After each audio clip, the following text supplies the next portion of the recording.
Hello everyone, मैं कुसुम और आप सभी का स्वागत करती हूँ स्टडी ऑनलाइन विद के में। आज की जो हमारी वीडियो है, इस बुक का नाम है MPS 3।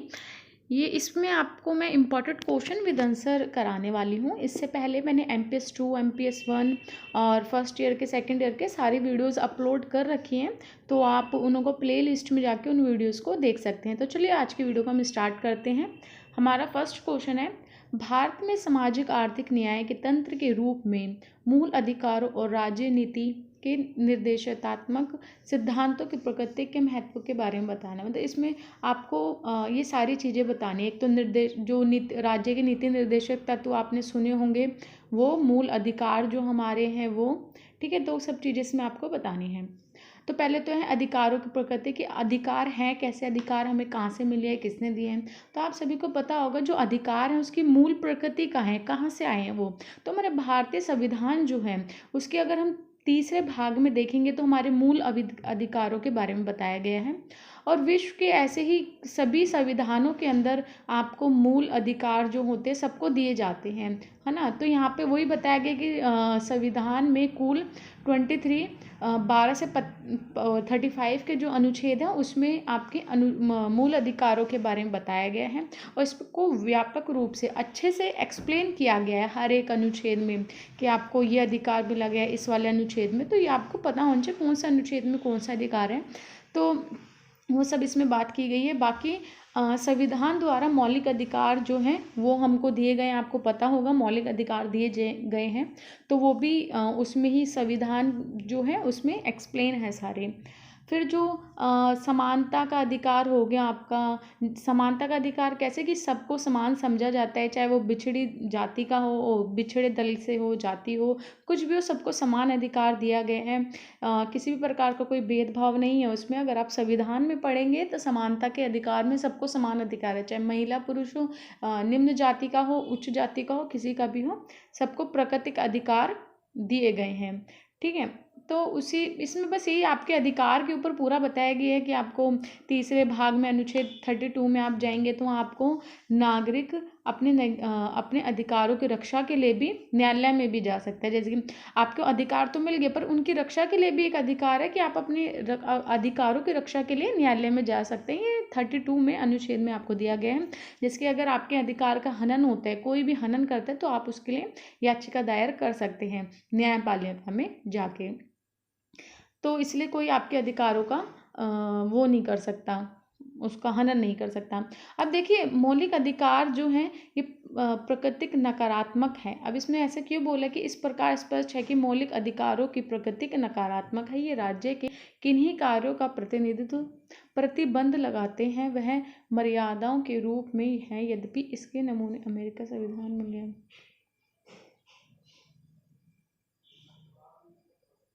ये ऐसे भी मानते हैं कि जो हमारे मौलिक अधिकार हैं जो, इसकी प्राकृतिक नकारात्मक क्यों है, क्योंकि ये एक राज्य के किन्हीं भी कार्यों के ऊपर प्रतिबंध लगाते हैं। कि राज्य का अगर कोई कार्य है तो उस पर प्रतिबंध भी लगाते हैं, और वह मर्यादाओं के रूप में है।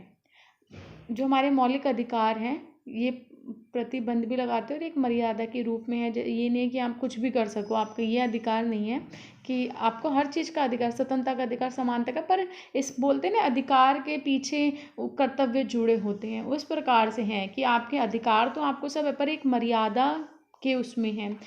तो वही सब इसमें बताया गया। और सामंजस्य स्थापित करने की वो की गई है कि अगर संसदीय जो संसद है उसमें और जो न्यायालय है उन दोनों में सामंजस्य, मतलब कि उन परस्पर एक मेल मिलाओ सामंजस्य की वो उनों के ऊपर करा गया है। फिर इसमें यह है कि दरअसल मौलिक अधिकार के कुछ उपबंधों से अधिकारों की वह व्याख्या नहीं हो पाती। देखिए आपके जो मौलिक अधिकार हैं वो तो एक्सप्लेन किए गए हैं, बट कभी कभी क्या होता है कि कोई भी अगर न्यायालय में जाता बोलता है हमारे इस अधिकार का हनन हुआ है, तो वो कभी कभी उन चीज़ों में उलझ जाते हैं जहाँ हम याचिका दायर करते हैं, क्योंकि फिर वो है ना अब वो समझ नहीं पाते कि हम इस अधिकार को कैसे पूरा डिफाइंड करें।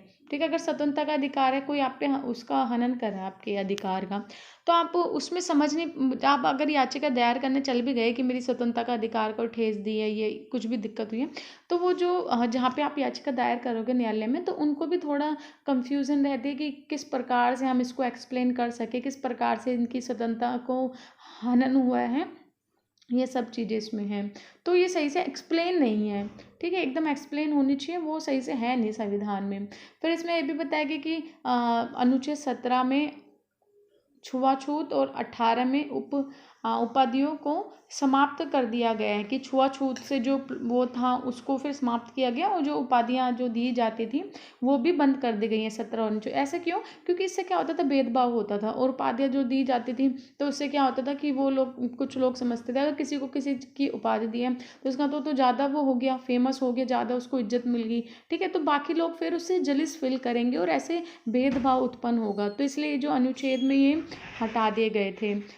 तो इसी प्रकार से तो इसके अंदर अधिकारों के बारे में ही पूरा बताया गया। और फिर ये भी है कि जब संविधान हमारा बन रहा था उसमें बहुत बड़ा ऐसा हिस्सा था जो अलग रह गया था, वो उन्हों पे बहुत शोषण होता था। तो इसलिए संविधान जब निर्माताओं ने क्या किया, जो छुआछूत है या फिर ये सब चीज़ों को एक कानून के रूप में बना दिया कि ऐसी कोई असमानता ना आए, उन सबको समाप्त करने के लिए आपको समान अधिकार, समान स्वतंत्रता, सब चीज़ का अधिकार दिया गया, ताकि किसी भी प्रकार का कोई भी वर्ग अलग थलग ना रह जाए।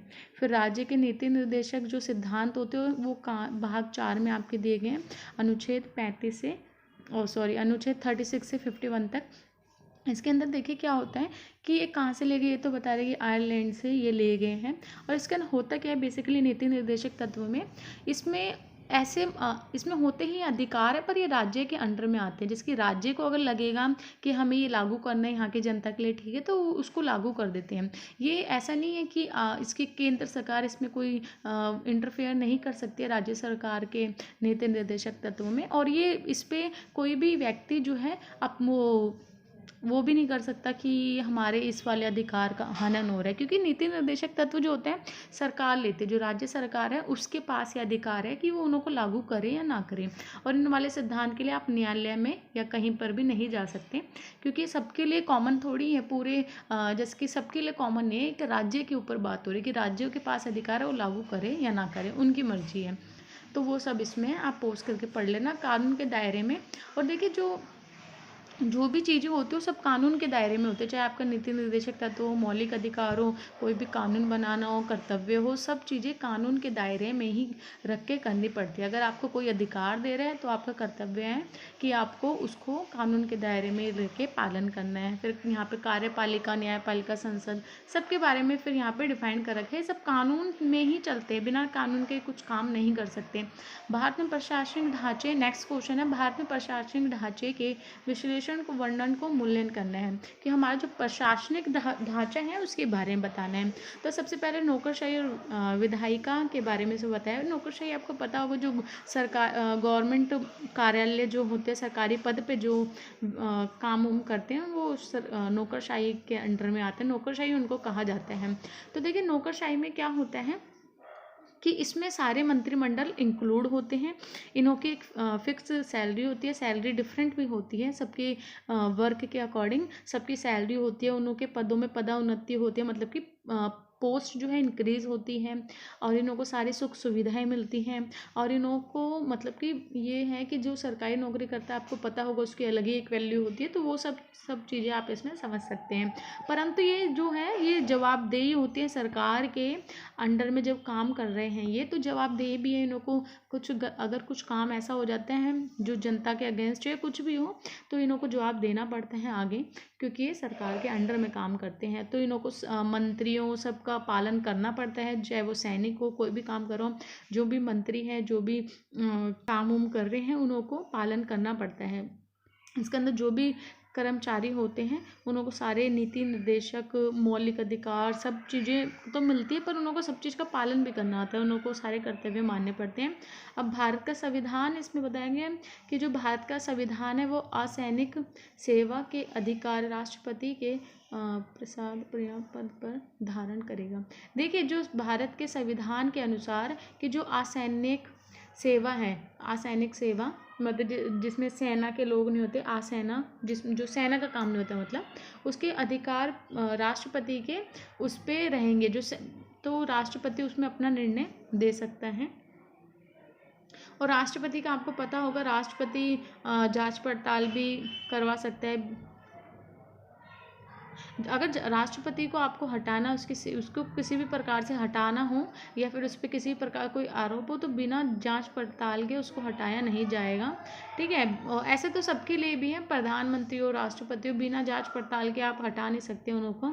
जब तक वो सेवा में है सेवा करेंगे, बट उनके ऊपर कोई अगर किसी भी चीज़ का भ्रष्टाचार का किसी भी चीज़ का आरोप लगता है तो उनके ऊपर जांच पड़ताल होती है। अगर वो सिद्ध हो जाते हैं हाँ इन्होंने ये काम किया है, तो फिर वो पद से उनको इस्तीफा देना पड़ता है।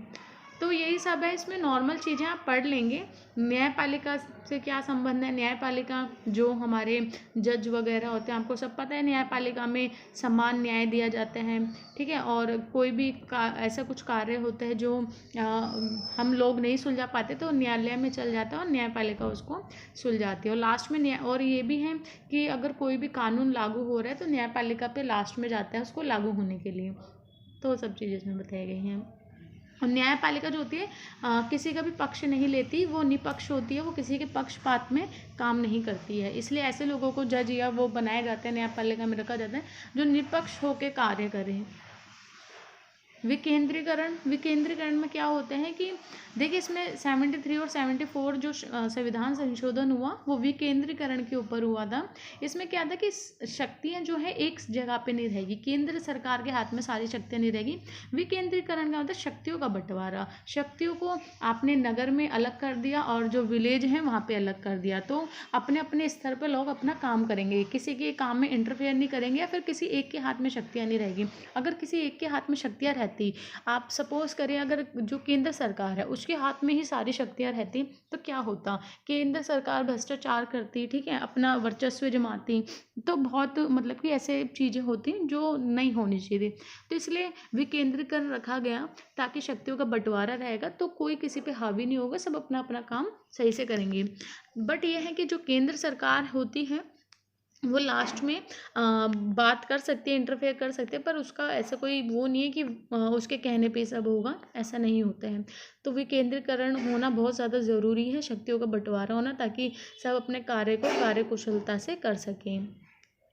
असैनिक सेवा राजनीतिक परिवेश कि राजनीतिक में कैसे परिवेश होता है तो उसके बारे में यहाँ बताया गया है पूरा। तो आप इसको यहाँ पोस्ट करके पढ़ लेना। ये जितने भी टॉपिक हैं आगे आप इनको पोस्ट करके पढ़ सकते हैं। नेक्स्ट क्वेश्चन, 1990 के दशक में भारत में राजनीतिक लोकतंत्र और आर्थिक विकास की प्रक्रिया की आलोचनात्मक मूल्यांकन करना है कि 1990 के दशक में जो भारत में राजनीतिक लोकतंत्र और विकास आर्थिक विकास में जो प्रक्रिया थी पूरी उसके बारे में बताना है कि क्या हुआ था उस टाइम पे। तो यहाँ पे बताया गया रूस और जो पूर्वी यूरोप में समाजवादी देशों ने हाल ही में हुए विघटन, जो रूस और यूरोपीय संघ में विघटन हुआ, मतलब उनके जो अंदर उसके जो भी देश आते हैं उनमें जब विघटन हुआ पूरा तो क्या हुआ कि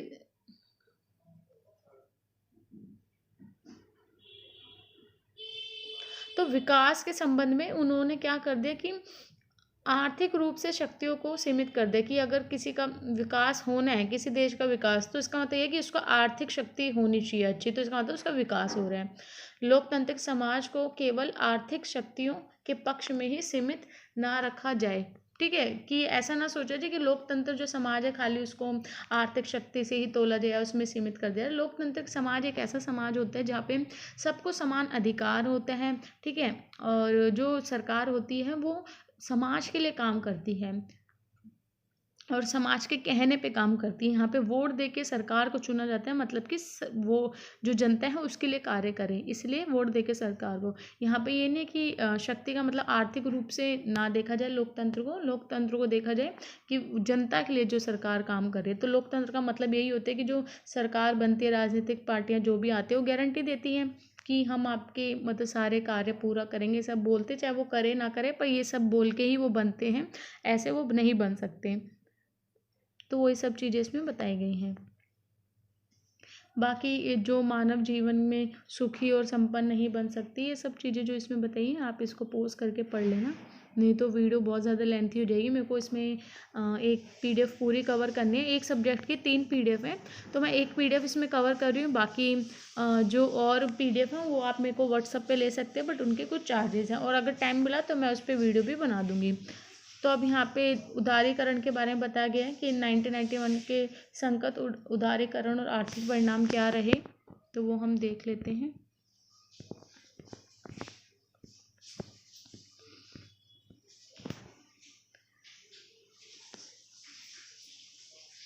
देखिए, जो थर्ड क्वेश्चन का आंसर था, शायद मैंने गलत हो गया। थर्ड क्वेश्चन का आंसर वापस से आप यहाँ देखना, 1990 में राजनीतिक लोकतंत्र और विकास के बारे में जो यहाँ बताना, वो यहाँ से आपका आंसर स्टार्ट है।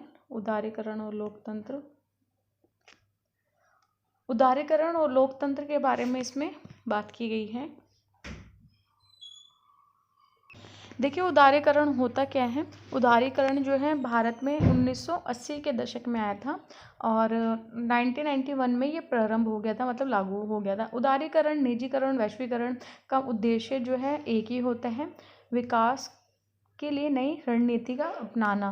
ठीक है, उदारीकरण, निजीकरण, वैश्वीकरण तीनों एक ही होते हैं और तीनों का मतलब एक ही समझ सकते हैं कि विकास की उद्देश्य क्या है इनों का मेन, कि विकास करना। अब विकास की नई नई रणनीति को अपनाना, निजीकरण करना, वैश्वीकरण करना, ये सब चीज़ों पे ज़्यादा बल दिया जाता है। और विदेशी प्रत्यक्ष निवेश की कल्पना से अधिक जोर पकड़ रही है कि हम अपना निवेश करें किसी भी देश में। तो इससे होता क्या है, वैश्वीकरण से देखिए होता क्या है उदारीकरण से, कि इससे जो बुनियादी रूप से आयोजन प्रक्रिया में कम किया जाए तथा कि हम अपने बाजार को ज़्यादा बढ़ाएं, कि हम दूसरे के देश में निवेश करें, आयात करें, निर्यात करें। उदारीकरण में मेन यही चीज़ हो कि अपनी अर्थव्यवस्था को खुली अर्थव्यवस्था बना दी जाए, कि हर कोई देश आके उसमें अपना काम कर सके, कि हर कोई अपना सामान हमारे देश में आके बेच सके, हम उनके देश में बेच सकें। तो मेन उदारीकरण ये होता है कि बाजार को उदार करना, बढ़ाना, और इसमें मेन फोकस है आर्थिक गतिविधियों से, कि आर्थिक रूप से लाभ होना चाहिए। और ये वैश्वीकरण के रूप में जुड़ रही है, वैश्वीकरण, क्योंकि हर एक देश एक दूसरे देश से जुड़ा हुआ है। आज के टाइम का एक आपको एग्जांपल देती हूँ, यूक्रेन और रूस में युद्ध हो रहा है, तो उसके वहाँ पे जो इफेक्ट पड़ रहा है इकोनॉमिक पे, वो हमारे यहाँ पे भी पड़ रहा है। क्योंकि आपको पता होगा डीजल, पेट्रोल, इन सब के दाम बढ़ गए हैं। क्यों? क्योंकि वहाँ पे युद्ध चल रहा है और वहाँ से सामान आता है, तो यहाँ पे भी अब इफेक्ट पड़ता है। तो वैश्वीकरण में सबसे चीज़ क्या है जो नकारात्मक रूप से, कि एक देश में कोई प्रॉब्लम आती है तो सब देश को फेस करनी पड़ती है, तो ये वैश्वीकरण में होता है। और इसी से अर्थव्यवस्था पे बहुत बड़ा प्रभाव पड़ता है उदारीकरण में। ठीक है, बहुत गहरा प्रभाव पड़ता है। परंतु उदारीकरण से एक चीज़ जो और नकारात्मक है, वो है सामाजिक, आर्थिक, राजनीतिक चीज़ों पे भी हस्तक्षेप करने लग जाते हैं। हमारी जो संस्कृति है वो होने लगती है। ठीक है, सामाजिक और राजनीतिक में भी वो हस्तक्षेप करने लग जाते हैं। जब हम उदारीकरण होते हैं, वैश्वीकरण होते हैं, तो ये सब चीज़ें, हमारी जो शक्तियाँ हैं वो घटने लग जाती हैं।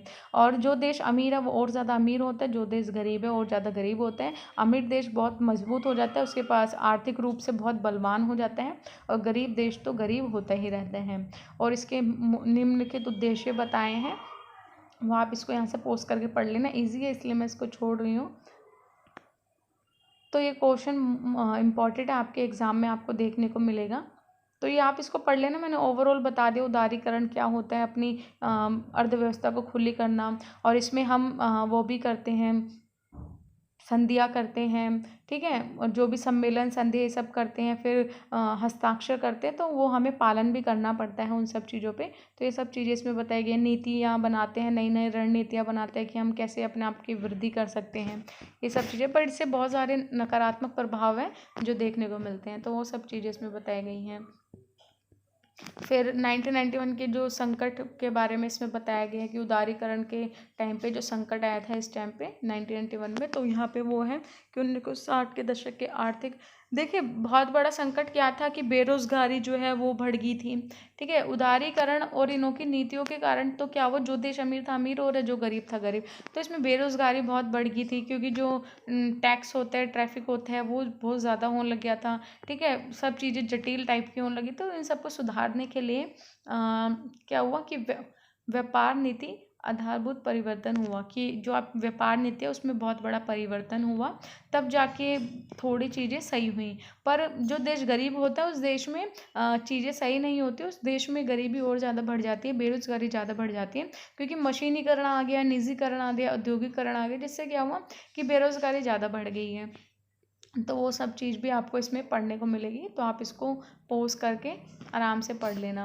और आपको पता ही होगा कि ज़्यादातर हम आपको जैसे कि आर्थिक रूप से कौन देश मजबूत है, जो उत्तर के साइड के जो देश हैं वो सारे बहुत मजबूत हैं, जबकि उनके वहाँ 30% जनसंख्या रहती है पूरे वर्ल्ड की, और दक्षिण में 70% जनसंख्या रहती है। और इसका अपोजिट उनकी इनकम पे है, जैसे कि वहाँ पे 70% विश्व की जो बोल सकते हैं कि अर्थव्यवस्था वहाँ 70% मजबूत और यहाँ 30% ही है हमारे पास। तो बहुत डिफरेंट है इन सब चीज़ों में, इतना डिफ्रेंशिएट है कि हम उसको कभी कैच कर पाएंगे या नहीं पता नहीं। बट अगर हम स्वदेशी चीज़ों को ज़्यादा अपनाने लग जाए, अपने देश में ही सब चीज़ें करने लग जाए, तो हम वहाँ तक पहुँचने में टाइम नहीं लगेगा। फिर आर्थिक सुधार क्या क्या हुए वो सब इसमें बताए गए हैं, तो आप इसको पॉज करके पढ़ लेना। इसमें जो आंकड़े हैं वो ज़्यादा डीपली आपको पढ़ने की ज़रूरत नहीं है, क्योंकि एग्ज़ाम के टाइम पे सारे आंकड़े याद नहीं रहते। तो इसलिए गलत लिखने से सही है कि लिखो ही मत वहाँ पे आंकड़े, जो थोड़ा बहुत याद है वही आप लिख सकते हो। तो यहाँ से इसको पॉज करके आप पढ़ लेना। कैसे पेट्रोल के, डीजल के, इन सब के दाम बढ़े, वो सब चीज़ें भी इसमें बताई गई हैं, चीज़ों में कैसे वृद्धि हो गई। अब नेक्स्ट क्वेश्चन, नागरिकों के अधिकारों और हितों के संरक्षण के लिए न्यायपालिका सबसे प्रभावकारी अंग है। जैसे क्यों माना जाता है कि जो नागरिक के अधिकार हैं उसके लिए जो न्यायपालिका है वो सबसे इम्पॉर्टेंट रोल अदा करती है। ऐसा क्यों है, ये बात रियल भी है। आपको पता होगा कि अगर कुछ भी दिक्कत आती है हमारे अधिकारों में, हमारे कुछ भी प्रॉब्लम्स होती है, तो हम न्यायालय में ही जाते हैं, क्योंकि वही लास्ट ऑप्शन बचता है, क्योंकि वहाँ पे निष्पक्ष रूप से वो फैसला किया जाता है। वहाँ पे किसी भाईचारे या किसी और की ज़रूरत ऐसा कुछ होता नहीं है। वहाँ पे खाली सबूत और इन सब चीज़ों के ऊपर ही बिलीव किया जाता है और किसी चीज़ पे नहीं। तो इसलिए लास्ट जो ऑप्शन होता है न्यायपालिका रखी गई है, और वो निष्पक्ष रूप से काम करती भी हो, जांच पड़ताल करती है पूरी, और नीतियाँ होती है सब पे काम करके करती है। कानून रूप से उनकी नीतियाँ ऐसी मजबूत होती हैं। और ये सब लिया कहाँ से गया, संयुक्त राष्ट्र अमेरिका प्रणाली है जो वहाँ से बता रहे हैं, भारत, जापान आदि इन सब शासन प्रणालियों में आंशिक रूप से जो सर्वोच्च न्यायालय है उसको सबसे ज़्यादा शक्तिशाली बनाया गया है। और उसको सबसे, आपको पता है जो हाई कोर्ट होता है उसको सबसे ज़्यादा इम्पोर्टेंस दी जाती है, और सब लोग लास्ट उम्मीद वहीं लगाते हैं, क्योंकि सबको पता होता है कि कहीं से भी सोल्यूशन नहीं मिला तो सबको पता था कहीं से सोल्यूशन नहीं मिला तो वहाँ से तो ज़रूर मिल जाएगा। तो वही सब चीज़ें इसमें बताई गई हैं कि इन्हों का ये भी बताया गया कि किस प्रकार से हमारा लिखित और एक कठोर संविधान है। आपको पता होगा लिखित है और कठोर भी है, ऐसा नहीं है, लचीला नहीं है कि जब चाहो तब उसमें आप कोई भी ऐड कर दो, कुछ भी चीज़ हटा दो। और मौलिक अधिकार की व्यवस्था दी गई है, और एक लिखित है, क्योंकि आप अगर ब्रिटेन का देखेंगे तो वहाँ का लिखित संविधान नहीं है। तो वो सब चीज़ें बताई गई हैं इसमें। तो आप इनको पोस्ट करके पढ़ लेना कि संविधान के बारे में बताया गया है, न्यायालय के बारे में बताया गया है, न्यायालय जो है वो कौन से अनुच्छेद में रखा गया है, क्या संशोधित किया गया था उसमें, वो सब चीज़ें इसमें बताई गई। भारत का सर्वोच्च न्यायालय पिछले कई वर्षों से कई अभियोजनाओं और सिलसिले में महत्वपूर्ण निर्णय दिए हैं। उसने, जो हमारा न्यायालय है भारत का, उसने बहुत सारे अच्छे निर्णय लिए हैं। तो यहाँ पे कुछ वो भी लिखे हैं कि गोलकांड जो था उस पर जो उन्होंने न्याय लिया था वो बहुत अच्छा था। अभी आप हाल फिलहाल का लिख सकते हैं, जैसे कि आपका राम मंदिर को लेके उन्होंने अच्छा वो लिया था, ठीक है। जो 3 तलाक थे उन्हों को लेके अच्छा निर्णय लिया था। मतलब वो निर्णय लास्ट में जो लेते हैं वो ठीक लेते हैं, वो जनता के हित में ही होते हैं, अलग से नहीं लेते वो, उन्हों का कोई स्वार्थ नहीं होता उसके पीछे। लोकतंत्र और विकास पर नवीन मीडिया, जो नई मीडिया उसकी तकनीकें हैं उस पर प्रभाव, इन सब चीज़ों के बारे में बताना है कि लोकतंत्र में, ये इंपॉर्टेंट क्वेश्चन है। और मैंने पहले वीडियो जो बनाई थी अपनी MPS 3 की, उसके अंदर ये क्वेश्चन भी समझा रखा है कि लोकतंत्र में संचार माध्यम की भूमिका एक प्रभावकारी है। तो आपको पता ही होगा लोकतंत्र में जो मीडिया एक 4th स्तंभ इसको माना जाता है। आपको पता होगा कि मीडिया को 4th स्तंभ जो है माना जाता है, क्योंकि मीडिया जो है बहुत बड़ा रोल अदा करती है लोकतंत्र के अंदर, क्योंकि एक पारदर्शी का काम करती है कि कोई भी चीज़ें होती हैं तो सब जनता तक वो बात पहुंचती है, और वो कोई पार्शलिटी नहीं करती है, जो घटनाएं घटती हैं वो सब तक पता चल जाती हैं। तो इसलिए कोई भी ऐसा कुछ काम करने से पहले इंसान सोचेगा, कोई भी नेता या कुछ भी करने से पहले सोचेगा कि उसकी खबर समाचार पत्र में छप जाएगी या फिर न्यूज़ में आ जाएगी। तो इसलिए लोकतंत्र को मीडिया को फोर्थ स्तंभ माना जाता है हमारे संविधान का, और इसकी इम्पोर्टेंस रोल होती है और ये मदद भी करती है हर एक राज्य में। सब लोगों की भी मदद करती है, जो पार्टियाज होती हैं उन्हों के लिए भी हेल्पफुल ही रहती है, क्योंकि अपनी कोई भी सूचना कुछ है तो मीडिया के माध्यम से ही दूसरों तक पहुंचती है। तो इसको एक कनेक्टर के रूप में भी देख सकते हैं कि एक सूचना दूसरे तक पहुंचाती है, क्योंकि हमको कैसे पता चलेगा कि संसद में कौन सी मीटिंग हो रही है, हमें घर बैठ के थोड़ी पता चलेगा, न्यूज़ में देखेंगे तो हमें पता चलेगा। ठीक है, तो सब चीज़ आधुनिक जनतंत्र और पत्रिका, आपको पता है आज के टाइम पे तो बहुत ज़्यादा ही मीडिया का रोल है। ठीक है, हम इतने वो हो गए हैं मीडिया के साथ फ्रेंडली कि आप छोटी से छोटी चीज़ को न्यूज़पेपर, न्यूज़ में या फिर फ़ोन में किसी भी माध्यम से देख सकते हो। तो आज के टाइम पे तो बहुत ज़्यादा ही ये विकसित हो चुकी हैं। पहले के टाइम पे इतना नहीं था, बट आज के टाइम पे ज़्यादा है। तो उसी के बारे में पूरा समझाया गया है, तो आप इसको भी पोस्ट करके पढ़ सकते हैं। नई संचार प्रौद्योगिकी में जो नई संचार हो रहा है, नया जो हुई है उसके बारे में भी इसमें बताया कि ई प्रशासन जो है वो बहुत ज़्यादा, आपको पता है हर एक चीज़ डिजिटलाइजेशन हो गई है। तो इसी प्रकार से हमारी मीडिया होगी, प्रशासन हो गया, ठीक है, हर एक चीज़ डिजिटलाइजेशन हो गया, हमें कहीं अब जाने की ज़रूरत नहीं पड़ती है, घर बैठे बैठे हम सब चीज़ों को देख सकते हैं। और हमारी निर्भरता कम होगी कि हम समाचार पत्र को पढ़े बैठ के, ऐसा कम हो गया। अब सब फ़ोन में से, टीवी में से ही सब काम कर लेते हैं, तो हम निर्भर कम हो गए, क्योंकि ई प्रशासन चल गया है। इसलिए महिलाओं की स्थिति में विकास और कैसे एक सकारात्मक परिवर्तन ला सकते हैं। महिलाओं की स्थिति में जो विकास और कैसे एक सकारात्मक परिवर्तन ला सकता है उसके बारे में है कि विकास और लिंग भेद, ये इम्पोर्टेंट क्वेश्चन है आपके लिए। तो विकास और लिंग भेद में क्या है कि औरतों की स्थिति सुधारने और उससे संबंधित सरकारी नीतियों में हमें संशोधन करना चाहिए। जो सरकारी नीतियाँ होती हैं उनका मूल्यांकन करना चाहिए, उसमें ऐसी समितियाँ, ऐसी चीज़ों को रखना चाहिए जिसमें महिलाओं के विकास के बारे में बात हो और महिलाओं को आर्थिक रूप से मजबूत बना जाए। ठीक है, और महिलाओं का, हमारे आपको पता होगा महिलाओं का बहुत बड़ा डिस्ट्रीब्यूशन होता है हमारे आर्थिक रूप में। अगर हम अर्थशास्त्र में देखें, आर्थिक व्यवस्था में देखें, तो इनका बहुत बड़ा रोल होता है। तो इसलिए महिलाओं को मजबूत करना बहुत ज़्यादा ज़रूरी है। हर एक चीज़ से महिला जो बिछड़ी होती थी पहले पे, तो वो अब चीज़ें ठीक हुई हैं, उनकी अच्छी योजना बन रही है ताकि महिला को भी सारा अधिकार मिला जाए। पहले के टाइम पे एक और चीज़ है कि पितृसत्ता होता था, वो आज भी है, बट पहले संपत्ति में महिला का कोई अधिकार नहीं होता था, बट आज के टाइम पे है। तो वो सब चीज़ें भी बताई गई हैं। और महिला पहले क्या होता था, भेदभाव का शिकार होती थी, हिंसा का शिकार होती थी, शोषण होता था, तो ये सारी चीज़ें होती थी। ठीक है, आर्थिक रूप से बहुत कमज़ोर होती थी, सामाजिक रूप से उसको बहुत सारी समस्याओं का सामना करना पड़ता था। तो ये सब चीज़ें होती थी, बट अब क्या है कि हमने ऐसे अधिकार जो है, समानता का न्याय, ये सब सामाजिक न्याय, आपकी समानता, ये सब चीज़ों को बनाया। इससे क्या हुआ कि महिलाओं की स्थिति में थोड़ा ठीक हुआ। पहले के अकॉर्डिंग, आज के अकॉर्डिंग देखें तो अब ठीक है। भारत में भी जो है महिला अब विकास कर रही हैं, अपना जॉब जाती हैं, अपने आप को खुद संभालती, पूरे परिवार को संभालती है। तो वो सब चीज़ इसमें बताई गई हैं। बाकी आप इसको पोस्ट करके पढ़ लेना कि महिलाओं का भी संपत्ति में अधिकार है, उनको वोट डालने का अधिकार है, वो भी चुनाव में लड़ सकती है। उनकी अलग से शीट जो है, रिजर्वेशन है, कितने परसेंटेज जो महिला अपना उस पर राजनीतिक में अपना पार्टिसिपेट कर सकती हैं। तो महिलाएं के ऊपर बहुत सारे कानून बने गए हैं, बहुत सारी समितियां बनी गई हैं ताकि महिला भी अपना विकास कर सकें। तो वो सब चीज़ें हैं, आप इसको यहाँ पोस्ट करके पढ़ लेना। नेक्स्ट क्वेश्चन देखते हैं अब हम।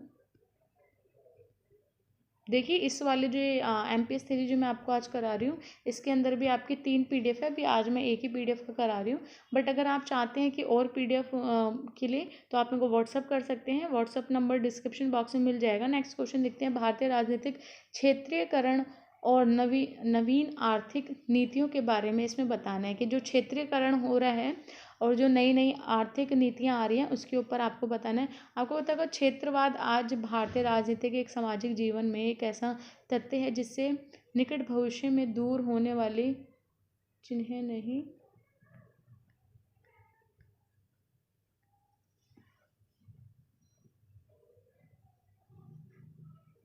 आपको पता है पहले के टाइम पे हमारा पूरा भारत में एक एक था, मतलब इसमें ऐसे राज्य नहीं थे, बट स्वतंत्रता के बाद क्या हुआ कि हम आधुनिकीकरण आया, वैसे वैसे इसमें राज्य भी अलग अलग होते गए।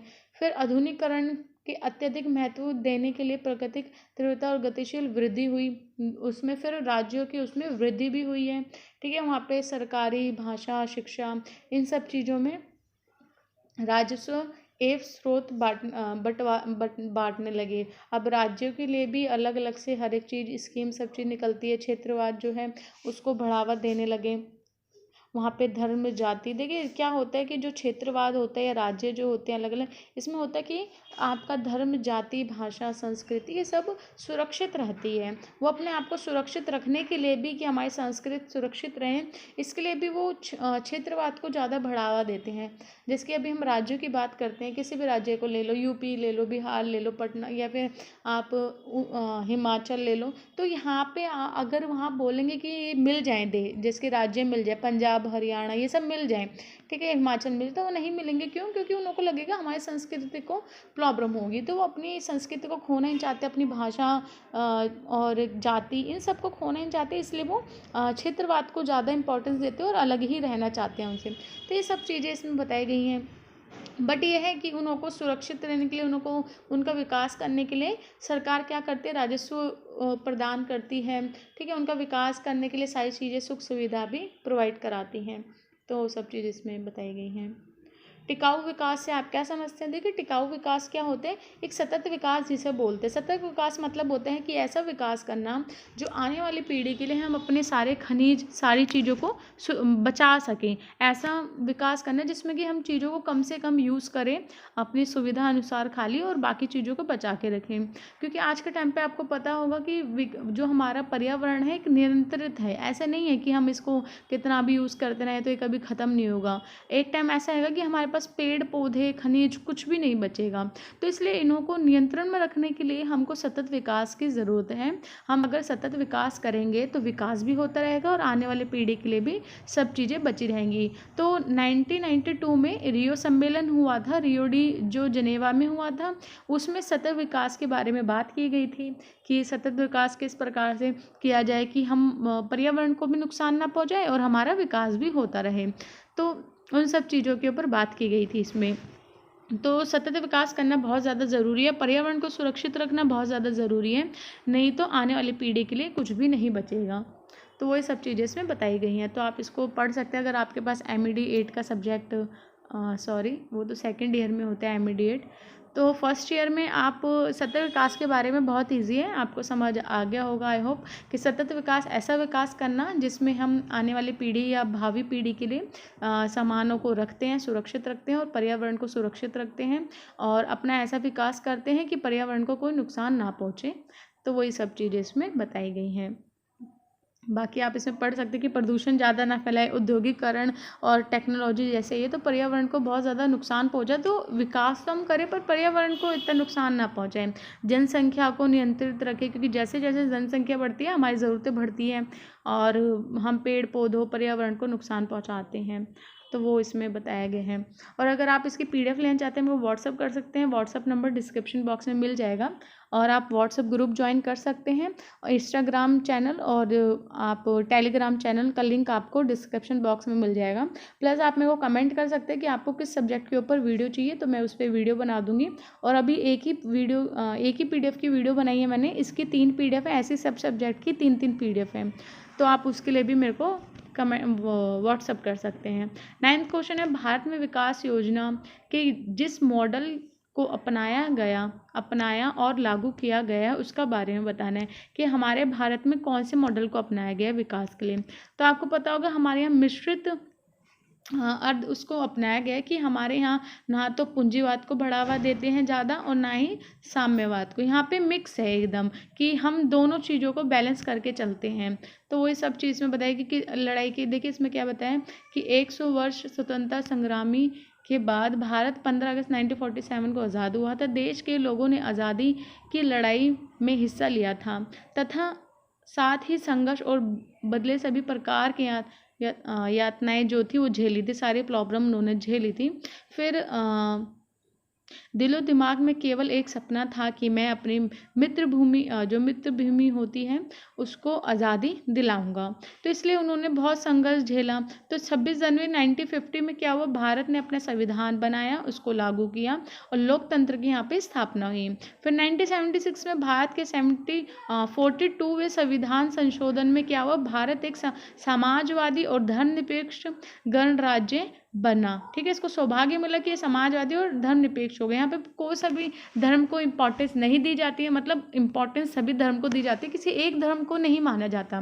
कि ये नहीं कि आप हिंदू को मानोगे, आप मुस्लिम को मानोगे, आप सिख को मानोगे, ऐसा नहीं है, आप सबको मानोगे। तो धर्मनिरपेक्ष मतलब है सभी धर्म को इक्वल मानना, और समाजवादी, समाज के लिए सोचना, समाज को प्रेफर किया जाता है यहाँ पे पहले। तो हमने इस चीज़ों को रखा है। और आपको पता है राज्य के नीति निर्देशक तत्व रखे, यहाँ स्वतंत्रता, समानता, भाईचारा, न्याय, ये सब चीज़ों को इम्पोर्टेंस दी। और महिलाओं को सारी शक्तियाँ, सशक्तिकरण महिलाओं को बनाया, आर्थिक रूप से कल्याण हो ऐसी नीतियाँ बनाई, और जिम्मेदारी ली सब चीज़ों की, और सरकार जो है जवाबदेह हो, ठीक है, और पारदर्शी हो, ये सब चीज़ें इसमें बनाई गई हैं। तो वही सब चीज़ें ये बताया गया है कि कैसे कैसे हुआ था। तो हमने अपने विकास को इस तरीके, भारत का विकास है इस तरीके से किया। फिर आर्थिक नियोजन, हमारे जो अभिप्राय है, मतलब आर्थिक जो नियोजना है वो कैसी है, जो आर्थिक योजनाएं हैं, तो इसमें ये है कि हम पूर्व अनुमान की पहले के अनुमान से, जो भी पहले चलता आ रहा था उसके अनुमान से हमने अपनी आर्थिक योजनाएं बनाई हैं, उसको शामिल किया गया है। जिसके आपको पता होगा ब्रिटिश टाइम पे जो योजनाएं बनी थी वो आज भी लागू हैं। आज भी बहुत सारी चीज़ें ब्रिटिश की ही चल रही है, बहुत सारी के अधिकतर ब्रिटिश के बनाए हुए रूल रेगुलेशन आज भी हमारे देश में चल रहे हैं। तो वही सब योजनाएं जो पहले के टाइम की थी उसी को वर्तमान समय तक अभी चला रखा है। यहाँ पे आंकड़े बताए गए हैं, वो आंकड़े आप पढ़ लेना। स्त्री पुरुष और शिशु दर ये सब बताई गई है, मृत्यु दर, ये सब आंकड़े उसमें बताए गए हैं।